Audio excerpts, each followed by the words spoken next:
जय हिंद प्यारे साथियों, आप सभी का स्वागत है आपके अपने इस YouTube चैनल चैंपियन भारतवर्ष पे।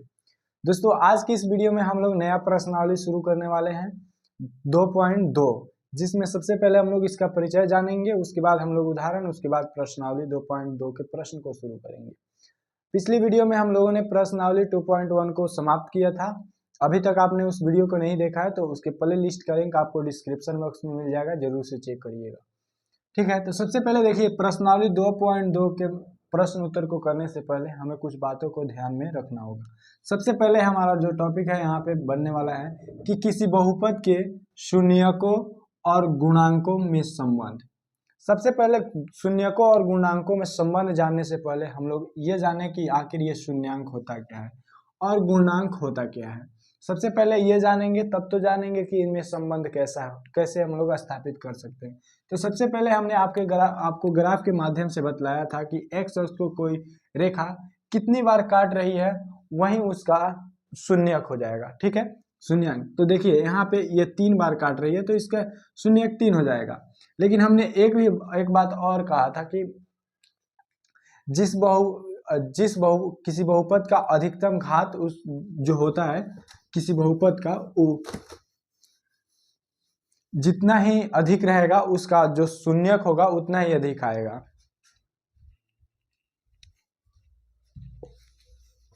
यहाँ पे देखिए, किसी बहुपद का अगर घात 2 है तो उसका शून्यक 2 आएगा। अगर बहुपद का घात 3 है तो घात 3 का 3 शून्यक आएगा। तो हम लोग उसे निकालते हैं, गुणनखंड विधि होता है उसके द्वारा निकालते हैं, गुणनखंड करके निकालते हैं। आपने क्लास 10th में क्लास 9th में पढ़ा होगा गुणनखंड कैसे करते हैं। उसका प्रयोग भी हम लोग करेंगे, हम आपको बतलाएंगे। हमें उम्मीद है कि आपको वो बातें याद नहीं होगी, याद होगी तो बहुत अच्छी बात है। तो सबसे पहले हम लोग शून्यक के बारे में जानेंगे। शून्यक का मतलब है कि जब भी कोई बहुपद आपको दिया रहे उसका अधिकतम घात जितना होता है उसका शून्यक उतना ही निकलता है। तो कह रहा है कि शून्यक और गुणांक का मतलब देखिए, अगर मान लीजिए कि जिसका घात 2 है, यानी कि द्विघात बहुपद अगर आपको दे दिया जाए यहाँ पे ax² plus bx plus c, ठीक है, p(x), ठीक है, इस तरह से बहुपद लिखा जाता है। तो यहाँ पे देखिए द्विघात बहुपद ये क्यों है, क्योंकि इसका अधिकतम घात जो है वो हमारा 2 है। तो ये हमारा 2 घात बहुपद का लिखने का जो है स्ट्रक्चर है। ठीक है, तो यहाँ पे देखिए इसका तो शून्यक आएगा जो स्क्वायर है, अगर इसका हम लोग गुणनखंड करेंगे तो इसका शून्यक 2 आएगा।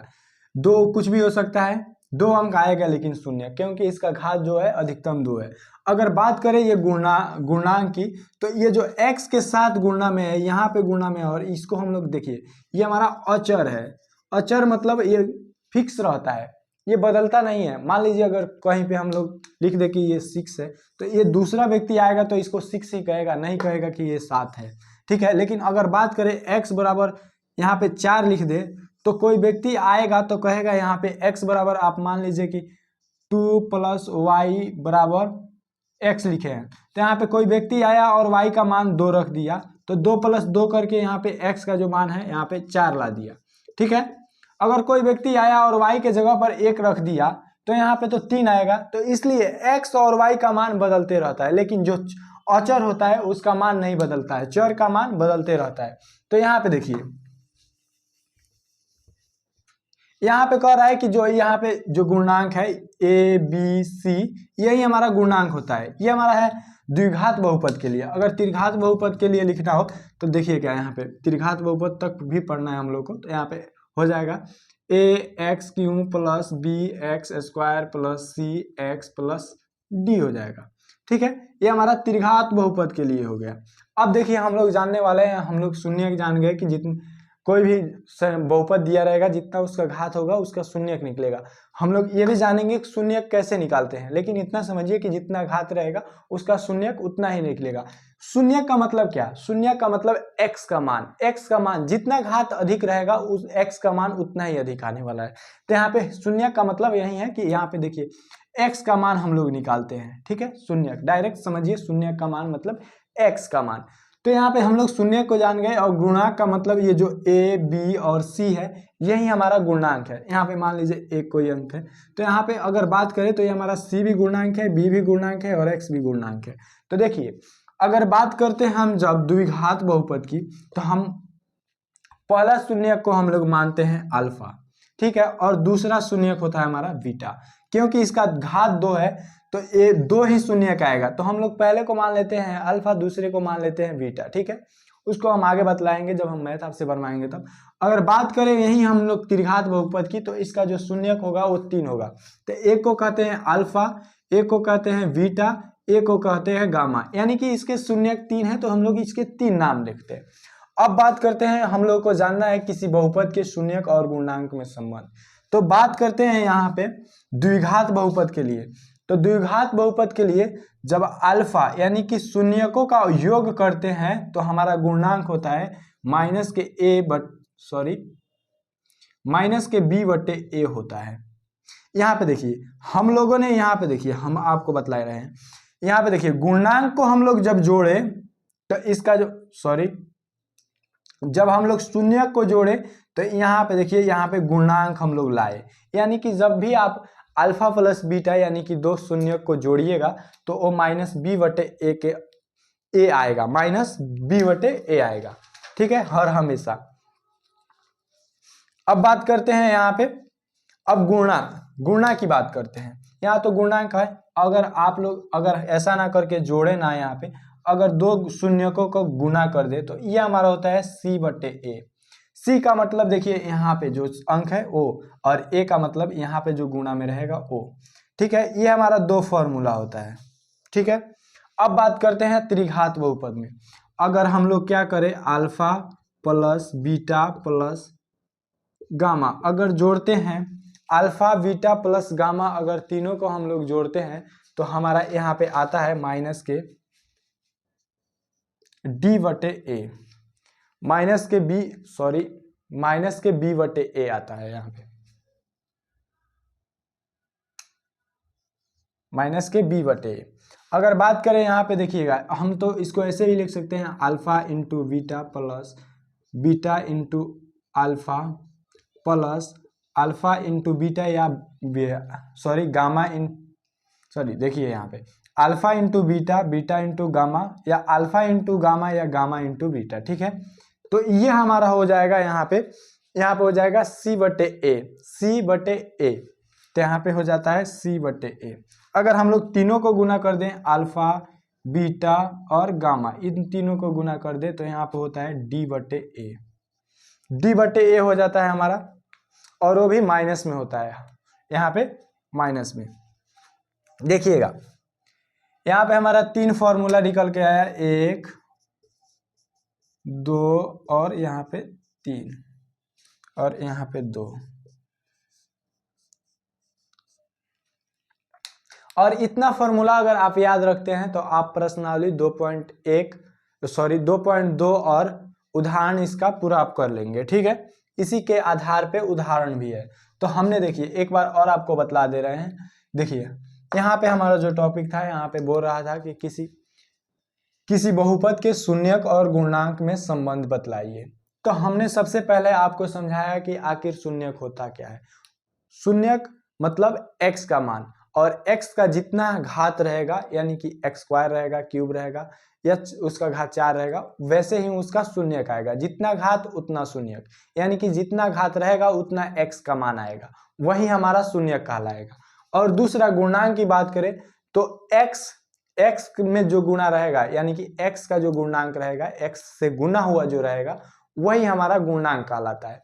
तो देखिए यहाँ पे देखिए दोनों में संबंध किस प्रकार है। अगर अल्फा बीटा यानी कि दोनों शून्य को जोड़ते हैं तो यहाँ पे हमें गुणांक में मिलेगा कि माइनस बी बटे ए, ठीक है। अगर वहीं हम अल्फा इंटू बीटा कर दें तो हमें मिलेगा सी बाई ए। लेकिन अगर यहीं पे आते हैं त्रिघात बहुपद के लिए, यहाँ पे इधर त्रिघात के लिए, तो यहाँ पे देखिए अल्फा बीटा गामा, यहाँ पे तीन हो जा रहा है, क्या बोलते हैं, शून्यक। तो यहाँ पे हम लोग अल्फा बीटा और गामा मानते हैं क्योंकि हम लोग को 3 घात तक ही पढ़ना है, ठीक है। तो देखिए सबसे पहले हमने क्या किया, इन तीनों को जोड़ दिया, यानी कि तीनों शून्यकों को जोड़ा तो हमने पाया कि माइनस बी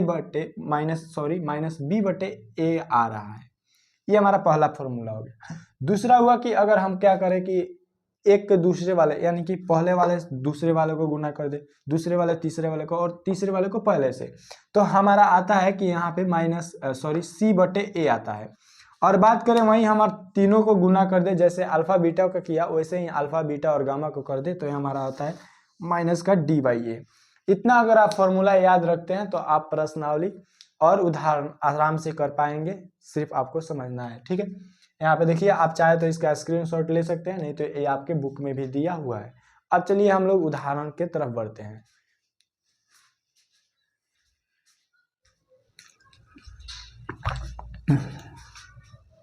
आइए अब हम देखते हैं उदाहरण नंबर 2 को। उदाहरण नंबर 2 है हमारा, कह रहा है कि द्विघात बहुपद, यानी कि देखिए यहाँ पे अधिकतम घात जो है 2 है। यहाँ पे पहले ही बोल दिया है कि द्विघात बहुपद।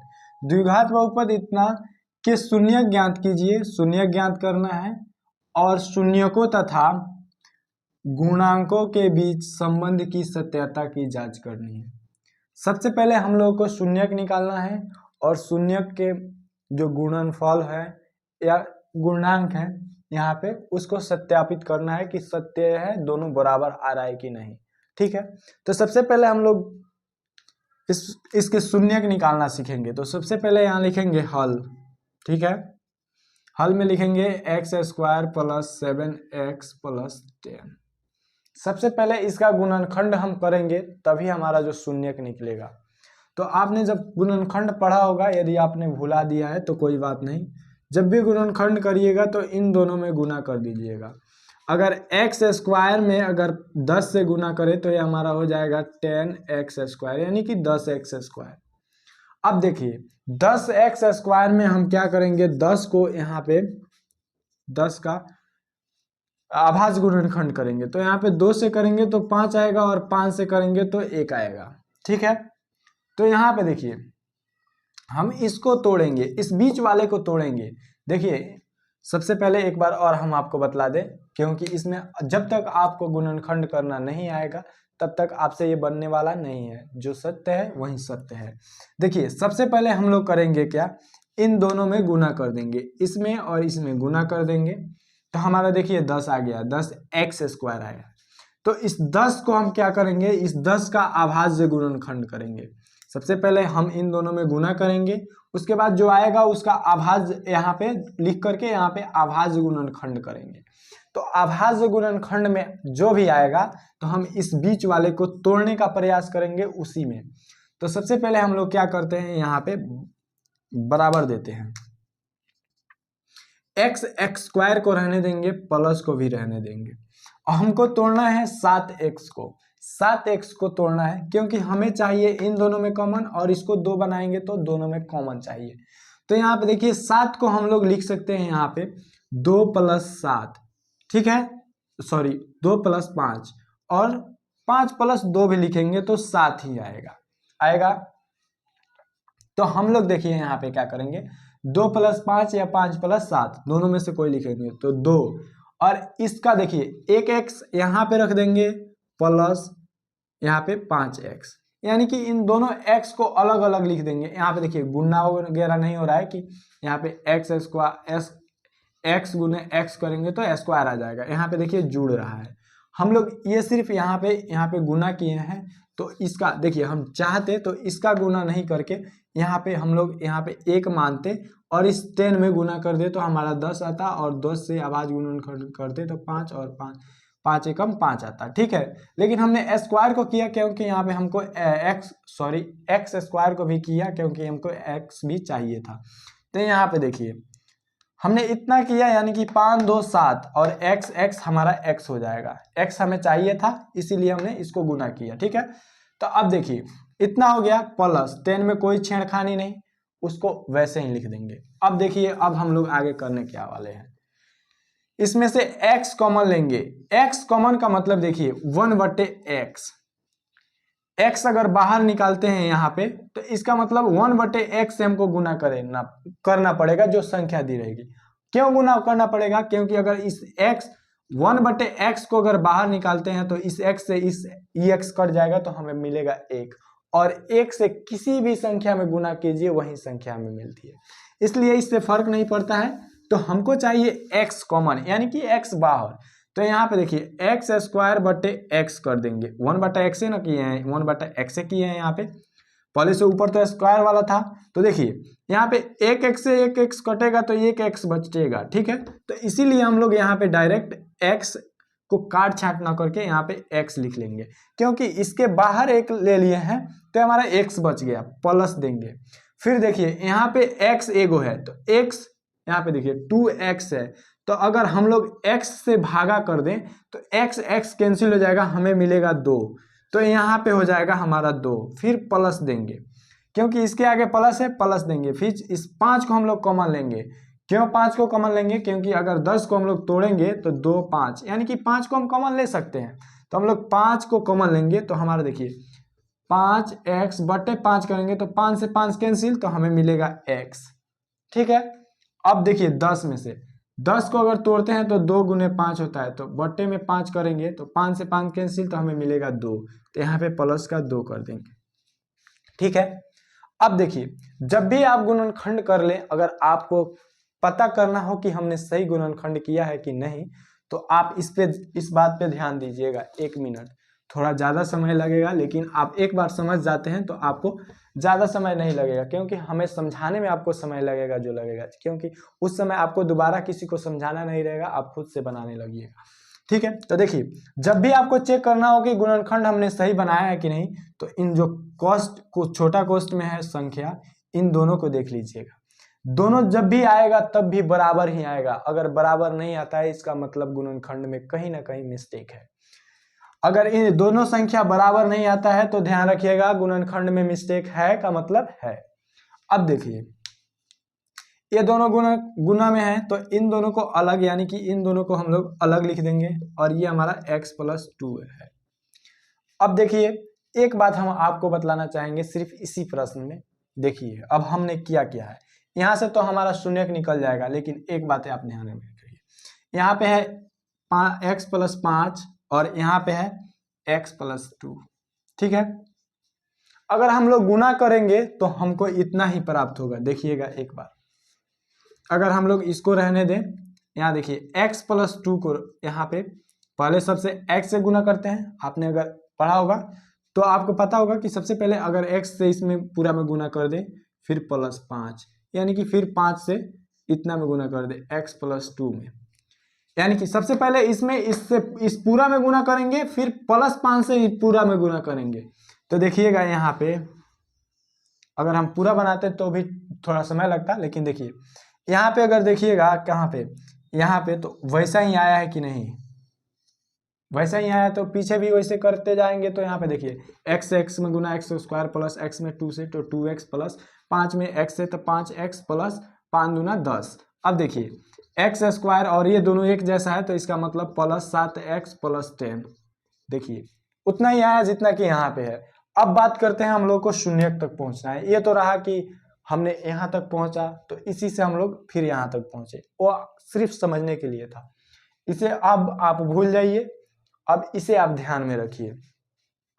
यहाँ से देखिए अगर बराबर करते हैं तो सबसे पहले हम लोग करते क्या है, इतना को 0 के बराबर करेंगे, फिर इतना को 0 के बराबर करेंगे। शून्यक में जब भी शून्यक निकालना हो तो इसी तरह से करेंगे। तो x+5 बराबर 0 करेंगे, फिर x+2 बराबर 0 करेंगे, ठीक है। तो देखिए x का मान यहाँ पे -5 हो जाएगा और x बराबर -2 हो जाएगा, क्योंकि इधर प्लस में है तो इधर माइनस में आ जाएगा, इधर प्लस में है तो इधर माइनस में आ जाएगा। तो देखिए हमें 2 शून्यक प्राप्त हो गया, यानी कि अगर शून्यक की बात करें तो हमें प्राप्त हुआ -5 और -2, हमें 2 शून्यक प्राप्त हुआ, क्योंकि इसका जो बहुपद था वो द्विघात था। अब हमें आगे बढ़ना है, यहाँ पे पहला प्रश्न तो हमने कंप्लीट किया कि इतना का शून्यक ज्ञात कीजिए, अभी तक यहाँ तक हुआ प्रश्न। अब आगे बढ़ते हैं शून्यकों तथा पूर्णांकों में के बीच संबंध की सत्यता। तो हम जब लोग मान लीजिए यहाँ पे करते हैं शून्यकों का योग, योग का मतलब माइनस बी बटे ए, यानी कि अल्फा प्लस बीटा बराबर माइनस बी बटे ए। ठीक है, तो देखिए सबसे पहले वहां पे ध्यान ना देकर यहाँ पे एक बार ध्यान दीजिए। ए बी का है ये तो हम लोग जान जाए। सबसे पहले ए का मतलब यहाँ पे एक से गुना हुआ है, एक्स में जब भी गुना हुआ है तो इसमें चेंज नहीं होगा, तो यहाँ पे ए का मतलब एक। अगर बी की बात करें तो बी का मतलब है यहाँ पे बी बराबर 7 है। क्यों? क्योंकि हमने आपको बतलाया था जब भी आपको द्विघात बहुपद मिले तो वो होता है ए के square plus B X plus C. ठीक है, इतना होता है ऐसे। तो यहाँ पे देखिए ए का मतलब यहाँ पे एक है तो एक, बी का मतलब यहाँ पे गुना है 7 तो 7, और यहाँ पे सी बराबर 10 हो जाएगा। ठीक है, अब आइए यहाँ पे, तो जब हम लोग करेंगे यहाँ पे अल्फा प्लस बीटा, और ये तो हमारा गुणांक है, दोनों बराबर आना चाहिए। तो देखिए alpha plus beta, alpha plus beta मतलब माइनस का 5 प्लस माइनस का 2, क्योंकि जोड़ना है, उसके बाद बराबर। ये तो माइनस तो हमारा फॉर्मूला में है, और यहाँ पे बी के जगह पर कितना है 7 है, तो यहाँ पे 7 बट्टे में ए का मतलब 1। अब देखिएगा -5 और माइनस माइनस माइनस 2 बराबर माइनस का 7 बट्टे में 1 रहता है तो कोई फर्क नहीं पड़ता है। तो यहाँ पे देखिए -5 सॉरी माइनस में है, ये भी माइनस में है, तो दोनों माइनस में यानी जुड़ जाता है, तो यहाँ पे 7 हो जाएगा माइनस का, और माइनस का 7 हो जाएगा। इसका मतलब LHS बराबर RHS, यानी कि पहला संबंध सिद्ध हुआ कि दो शून्यकों को अगर जोड़ेंगे तो माइनस के b बटे ए हमको प्राप्त होगा। अब बात करते हैं दूसरा।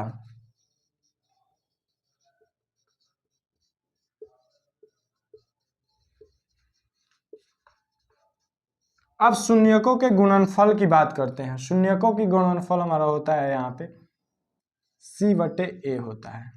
ठीक है, c बटे ए होता है। तो यहाँ पे देखिए c बटे ए यानी कि अल्फा इंटू बीटा बराबर c बटे ए, इसमें प्लस माइनस नहीं होता है, ध्यान रखिएगा। तो यहाँ पे देखिए पहला है माइनस का 5, दूसरा है हमारा गुना में माइनस का 2। यहाँ पे देखिए पहला शून्यक है माइनस का 5 और 2, ठीक है 2। ठीक है, उसके बाद c बाई ए, c का मतलब यहाँ पे 10, तो यहाँ पे 10, और a का मतलब 1, a का मतलब 1। अब देखिए इसको अगर यहाँ पे लिखें तो 5 में 2 से गुना करेंगे तो 10 हो जाएगा। और माइनस में गुना होता है, देखिए जुटता है तो माइनस से में रहता है, लेकिन अगर गुना हो जाए तो ये दोनों प्लस हो जाता है, यानी कि प्लस, और प्लस को हम लोग लिखते नहीं है, और बराबर यहाँ पे 10। इसका मतलब ये भी LHS बराबर RHS प्रूव्ड हो गया।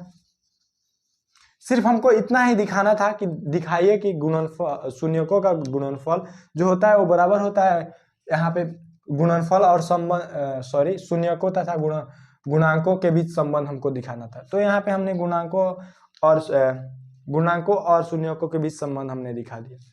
आप चाहे तो इसका स्क्रीनशॉट ले सकते हैं, एक बार और आपको समझाएंगे, उसके बाद हम आने वाली अगली वीडियो में हम लोग उदाहरण नंबर अगले को करने वाले हैं, क्योंकि ये वीडियो लंबा हो चुका है, हमें पता है। ठीक है, देखिए सबसे पहले हमें क्या करना था, हमारे पास ऐसा क्वेश्चन था, कह रहा था कि द्विघात बहुपद आपको दिया है, शून्यक ज्ञात कीजिए और शून्यकों तथा गुणांकों के बीच संबंध की सत्यता की जांच कीजिए। तो सबसे पहले हमें बोल रहा था कि हमें तो सबसे पहले शून्यक निकालना है। जब तक शून्यक नहीं निकालेंगे तो उसमें संबंध हम लोग कैसे निकाल सकते हैं। तो शून्यक निकालने के लिए हमें चाहिए कि गुणनखंड करना पता हो। तो आपने क्लास 9th में सीखा है गुणनखंड कैसे किया जाता है, लेकिन हमको पता है कि लगभग लोग भुला जाते हैं। जिन लोगों को याद रहता है, बहुत खुशी की बात है कि आपको याद है। ठीक है, तो यहाँ पे देखिए जब भी गुणनखंड करना रहता है तो हम लोग क्या करते हैं, ये जो पहली संख्या यहाँ पे दी रहती है इसमें और इसमें गुना करते हैं। गुना करने के बाद जो संख्या आती है तो उसका हम लोग गुणनखंड कर देते हैं। तो यहाँ पे हमने गुना किया तो यहाँ पे आया 10x² आया। तो हमने क्या किया, 10 का आभाज्य गुणनखंड कर दिया, तो यहाँ पे 5 आया और 5 से 1 मार्क में यानी कि 2 5 आया, और 2 5 आया तो हमने ऐसे सजाया कि ये संख्या हमें 7 के बराबर प्राप्त हो। तो यहाँ पे 2x और 5x को जोड़ा तो हमें 7x प्राप्त हो गया। उसके बाद हमने इनमें से कॉमन x को ले लिया, इसमें से ले लिया 5 को। उसके बाद हमें 2 तरह का यहाँ पे गुना प्राप्त हो गया। तो हमने क्या किया, दोनों को 0 के बराबर किया। यहाँ पे इतना को 0 के बराबर, इतना के 0 के बराबर, तो हमें 2 शून्यक प्राप्त हुए, -5 और -2। उसके बाद हमने देखा कि ए बी और सी क्या है इसमें, यानी कि गुणांक क्या है इस बहुपद में। तो गुणांक है ए का मतलब एक्स स्क्वायर का गुणांक 1 है, बी का मतलब एक्स का गुणांक 7 है और सी का मतलब कि यहाँ पे 10 है। यहाँ पे एक यहाँ पे होता है, एक का मतलब यहाँ पे कुछ नहीं, समझिए कि यहाँ पे सी का मतलब जो दिया है अचर वही हो जाएगा।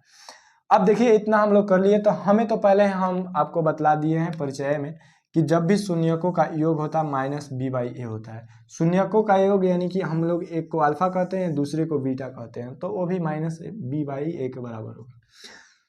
तो हमने देखा अल्फा इतना था और बीटा इतना था, दोनों को जोड़ा तो माइनस का 7 हमें प्राप्त हुआ। लेकिन वहीं हम लोग जो गुणांक थे उन्हें हमने इस प्रकार से देखा कि माइनस बी बटे ए, तो वो भी हमें 7 माइनस का 7 प्राप्त हुआ।